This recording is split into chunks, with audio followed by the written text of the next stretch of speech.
नमस्कार, जय श्री महाकाल। आज फिर मैं अपनी कुछ जिज्ञासाओं को लेकर आचार्य श्री रंजन प्रसाद पटेल जी के समक्ष आया हूं।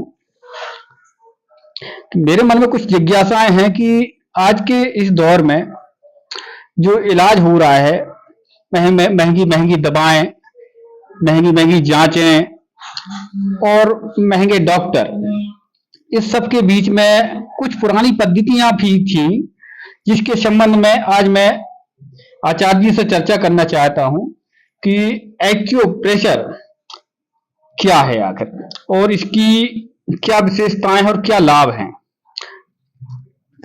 जी धन्यवाद। आपका ये प्रश्न और आपकी जिज्ञासा बहुत ही महत्वपूर्ण है, क्योंकि प्रत्येक व्यक्ति जीवन में बीमार भी होता है जी, और परिवार में भी मेंबर कोई ना कोई समस्या से पीड़ित होते रहते हैं। पहले भी होते थे, अभी भी होते हैं और होते रहेंगे। लेकिन वर्तमान में व्यक्ति की आवश्यकता इतनी बढ़ी कि अन्य खर्चे ही तो उठा नहीं पाते और इलाज बहुत महंगा हो गया है। और बहुत जगह तो ये भी देखा कि बहुत महंगे महंगे इलाज के बाद भी व्यक्ति को समाधान नहीं मिल रहा है। तो आपने एक जिज्ञासा रखी कि एक्यूप्रेशर पद्धति क्या है जी, उसकी क्या सीमाएं हैं, लोगों को कितना लाभ इससे हो सकता है, किन किन चीजों में लाभ हो सकता है। तो मेरा प्रयास रहेगा कि इसको मैं क्रम से बताऊं ताकि लोग इस चीज को समझें। अभी तक लोग इस पद्धति को नहीं समझ पाए, है ना। तो आज एक काम करते हैं, आज हम इसका इतिहास ही बताते हैं, है ना। किसी भी पद्धति का इतिहास जानना बहुत जरूरी होता है। एक्यूप्रेशर और एक नाम और है एक्यूपंक्चर। जी, एक्यूपंक्चर का मतलब होता है किसी चीज में एक छेदना। जी, जैसे सुई रहती है तो सुई से आप यहाँ पर छेद दें उसे एक्यूपंक्चर कहते हैं, और ऐसा प्रेशर दें तो उसे एक्यूप्रेशर कहते हैं। ठीक है ना। तो जहां तक हम लोगों का अध्ययन है, मैंने 4-5 देशों की एक्यूपंक्चर एक्यूप्रेशर का अध्ययन किया है। सबसे प्रमुख आता है चाइना का नाम, जापान में इस पे काम हुआ है, कोरिया में इसमें काम हुआ है, जर्मनी में भी इसका काम हुआ है, और हमारे भारत में आयुर्वेद में भी मर्म बिंदु छेदन ऐसा वर्णन आया है। तो सबसे पहले चूंकि जिसका सबसे ज्यादा काम हुआ है, सबसे ज्यादा पूरे विश्व में फैली है, वो है चाइना की एक्यूपंक्चर। एक्यूप्रेशर नाम बाद में आया जी। तो एक्यूपंक्चर का एक इतिहास है जो मैंने पढ़ा है कि ये पद्धति करीब 4 से 5,000 वर्ष पुरानी है जी। 4 से 5,000 वर्ष, मतलब जब व्यक्ति बहुत पीछे था जी, उस समय लड़ाइयां जो होती थी वो धनुष बाण से होती थी, तलवार से, धनुष बाण से। ये तो ऐसा माना, चाइना में एक राजा थे जो काफी जिज्ञासु थे। तो कभी कभी जितने भी रिसर्च हुए हैं वो अचानक हुए हैं, संयोगवश हुए हैं, करिश्मेवश हुए हैं।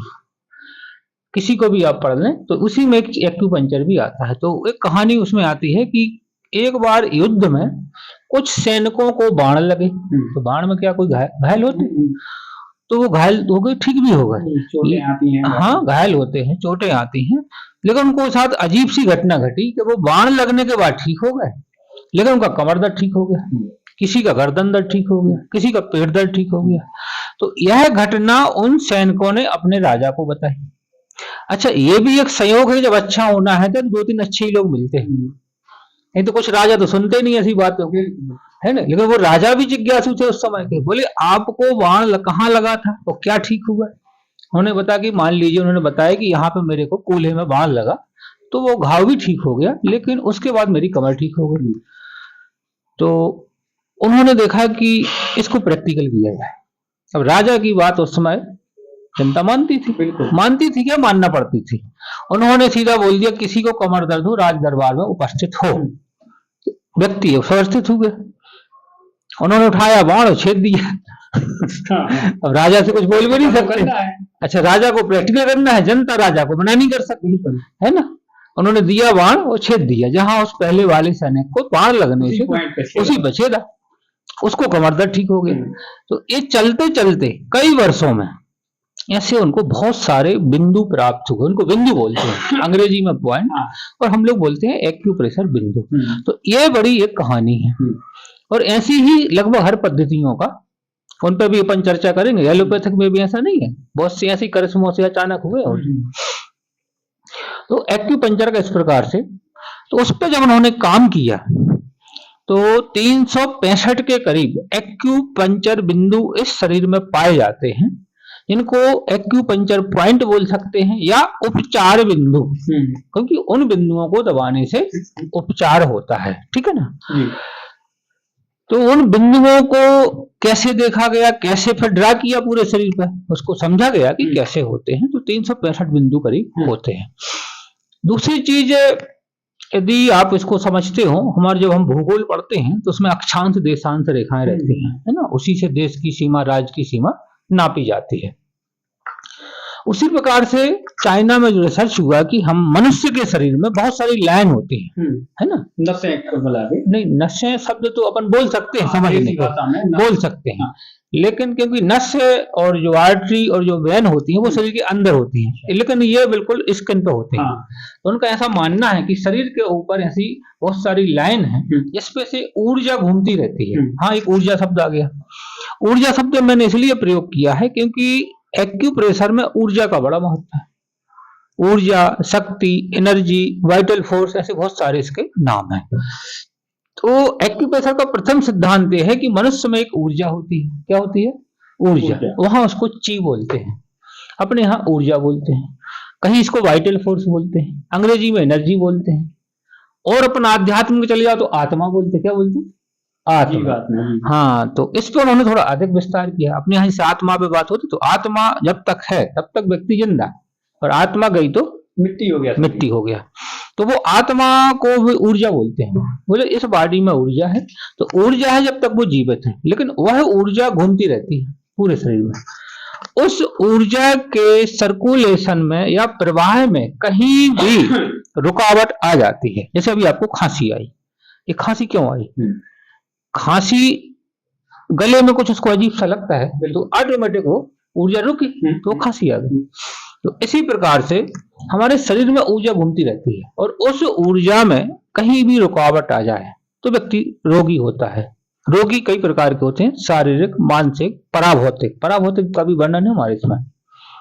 तो ये हमारे एक्यूप्रेशर की कहानी है, और इसका ये वास्तविक जो सिद्धांत है जिस पे एक्यूप्रेशर काम करती है वो है ऊर्जा, और ऊर्जा का शरीर में घूमना।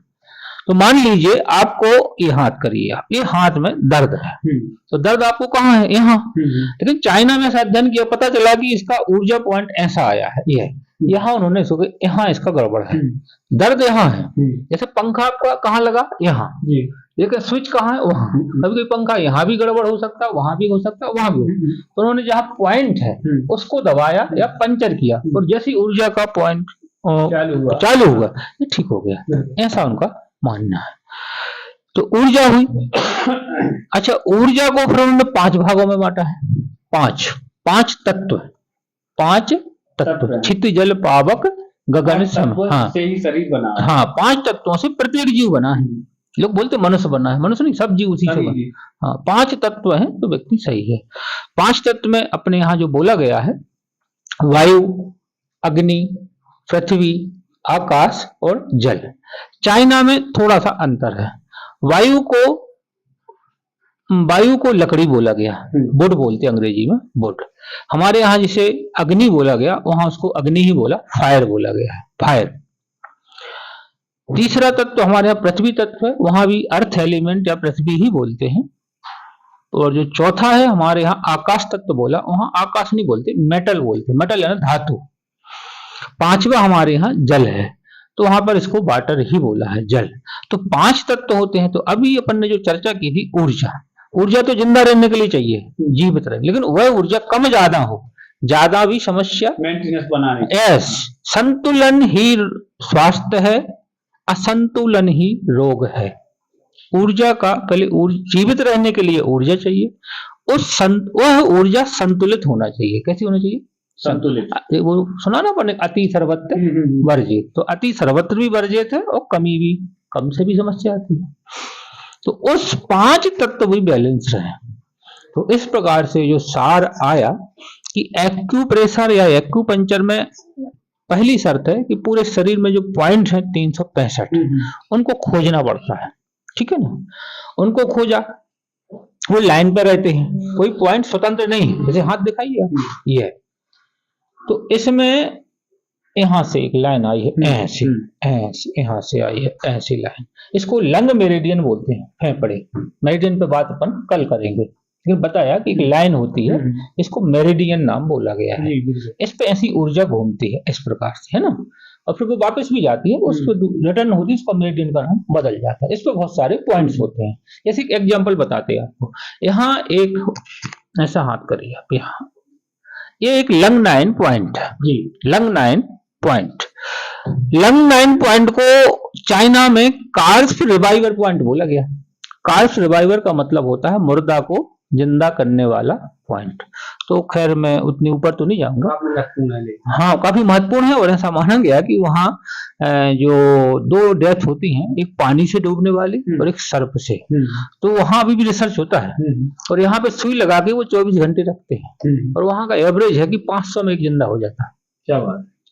तो वो तो हुआ जिंदा वाला, लेकिन इसको ऑक्सीजन पॉइंट बोला गया।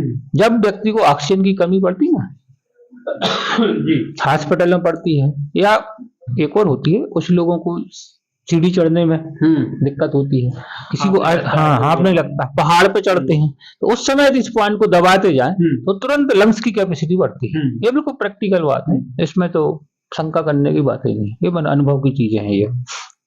तो इस प्रकार के पॉइंट्स होते हैं। क्यों, अब यहाँ दबाया, यहाँ पे ये लंग्स का स्पेशल पॉइंट है, यहाँ दबाया, स्विच दबाया, लंग्स एक्टिव हुआ।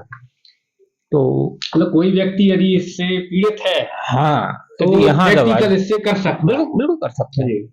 ये तो चूंकि भगवान के पास प्रैक्टिकल कर सकता है। हाँ, मैं 24 वर्ष से काम कर रहा हूँ और साइंस का स्टूडेंट रहा, तो ऐसी कोई बात नहीं करूंगा कि किताब में लिखा है। किताब में लिखा नहीं, 24 साल अनुभव किया, अनुभव भी है। हाँ, अनुभव किया है और बहुत लोगों पर काम किया है। तो इस प्रकार से ऐसे पॉइंट्स रहते हैं। तो पॉइंट्स पे काम करना, उस व्यक्ति की कौन सी ऊर्जा कम है या ज्यादा है। अभी मैंने 5 ऊर्जाएं बताई आपको, वायु तत्व, अग्नि तत्व, पृथ्वी तत्व, आकाश तत्व, जल तत्व, 5 हो गए। अब ये 5 घट भी सकते हैं, बढ़ भी सकते हैं। 5 में से एक, किसी भी एक या 2 तत्व का अधिक होना या एक से अधिक तत्वों का कम होना ही समस्या का कारण है। एक्सीडेंटल को छोड़ दिया, ऐसे ऐसे, हाँ उसमें दिया है, हाँ उसमें दिया है, तराजू होती ना, ऐसा भी समझाया गया है।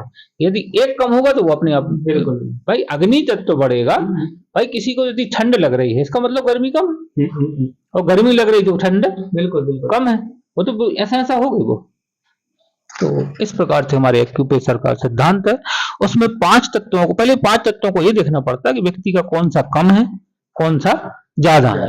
तो जो ज्यादा है उसको अपन कम करते हैं, और जो कम है तो वो ऑटोमेटिक ज्यादा हो जाता है, या उसको दोनों को बढ़ाते हैं, एक को कम किया, एक को बढ़ाया। जैसे मान लीजिए अभी कोई व्यक्ति आ जाए, उसको गर्मी लग रही हो, जबकि भी गर्मी का सीजन नहीं, वो शाम से गर्मी लग रही है, इसका मतलब उसका अग्नि तत्व बढ़ गया है।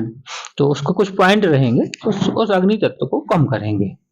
अच्छा, अग्नि तत्व को कम करेंगे, जल तत्व को बढ़ाएंगे। जैसे एक उदाहरण बताते हैं, चलिए चलते चलते उदाहरण बताते हैं, बाकी अपन कल विस्तार से आगे चर्चा करेंगे। जैसे किसी को, जैसे हमारी सुजोग एक्यूप्रेशर में ये सिर होता है जी, क्या है ये, सिर है, मस्तिष्क है, हाँ मस्तिष्क है, बिल्कुल।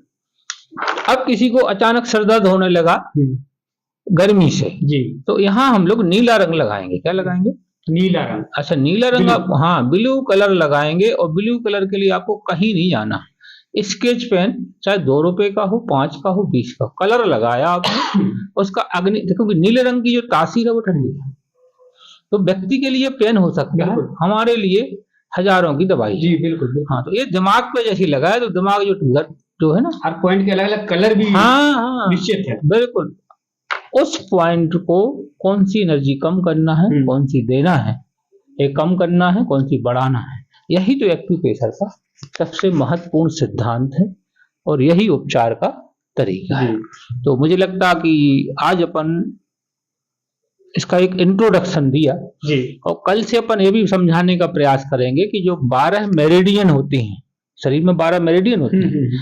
उन 12 मेरिडियन कौन सी लाइन कहाँ से गुजरती है, क्रम से अपन हाँ एक एक लाइन का बताएंगे, एक एक लाइन का बताएंगे। उस मेरिडियन से कितने रोगों का उपचार हो सकता है ना।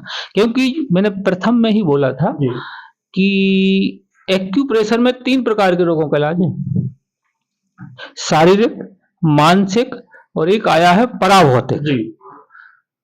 तो शारीरिक मानसिक का तो इसमें है ही, माने इसमें भय का भी इलाज होता है, अति कोई भी चीज होती ना, भय भी है और आपका क्रोध भी है, अति प्रसन्नता है, डिप्रेशन है, इन सब का इलाज होता है, बहुत मैंने किया है लोगों का। तो वो सब ऊर्जा से संबंधित है, तो अपन धीरे धीरे बताएंगे और जिनको भी जिज्ञासा होगी वो क्रम से सुनेंगे जी बिल्कुल और सीखेंगे। और सबसे अच्छी बात, इसके लिए इसमें कोई खतरा नहीं है।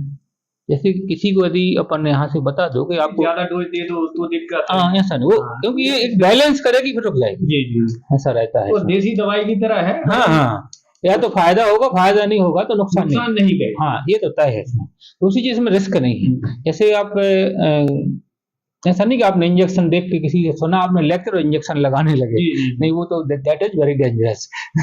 तो ये बड़ा सरल और सहज है, इसको थोड़ा सा भी व्यक्ति समझदार है, पढ़ा लिखा है, तो इसको समझ सकता है और खुद का उपचार और अपनों का उपचार कर सकता है। और यदि जिसको स्पेशलिस्ट बनना तो उसको विशेष प्रशिक्षण लेने की आवश्यकता रहती है। तो आज अपना प्रथम दिन है और अपना ये प्रयास रहेगा, ये प्रयास भी रहेगा और लोग जिज्ञासुओं के ऊपर भी रहेगा कि उनके प्रश्न कैसे आते हैं। तो कृपया यदि आपके कोई प्रश्न हो मैसेज के जरिए, हाँ मैसेज के जरिए आप भेजें, आपको क्या आशा है, क्या आप चाहते हो और क्या आपको शंका है एक्यूप्रेशर के बारे में, वो आप अपने मैसेज के जरिए आप लिखें, उस पे अपने नेक्स्ट वीडियो बनेंगे और उस पे आपको पूरा संतुष्ट करने का पूर्ण प्रयास किया जाएगा। तो बहुत बहुत धन्यवाद। आज की इस बात को यहाँ विराम देते हुए सेकंड पार्ट की तरफ कल पुनः चर्चा करेंगे अपन। बहुत बहुत धन्यवाद।